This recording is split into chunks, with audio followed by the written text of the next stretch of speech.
Hi everyone!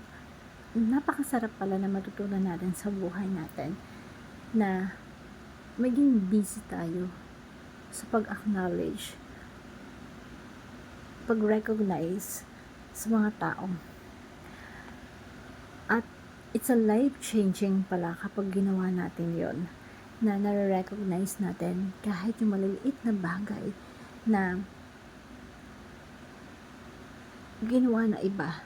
Alam mo yun, na kapag kaya mong i-reward kahit yung maliliit na bagay, it's a big change sa buhay mo at sa buhay din ng tao na yun.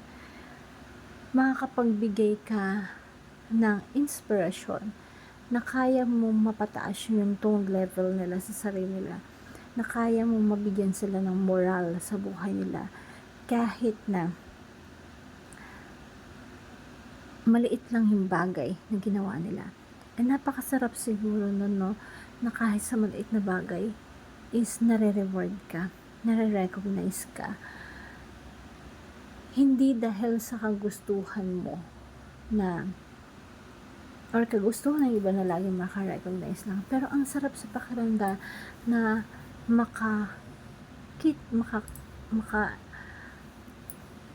makita or makaramdam na merong someone na kaya kang i-recognize kahit sa maliit na bagay na ginagawa mo,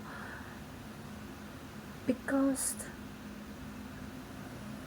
pag alam mo sa sarili mo that you don't need that to yourself at kaya mong ibigay yan sa ibang tao, mag-recognize ng ibang tao,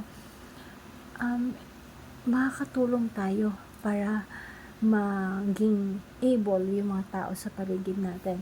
Yung simpleng recognition, pansinin mo, kahit i-recognize mo lang yung isang tao, kahit nga yung bata i-recognize mo yung ginawa niya, yung nag-drawing siya, kahit di maganda, pero sinabi mo, I like your drawing.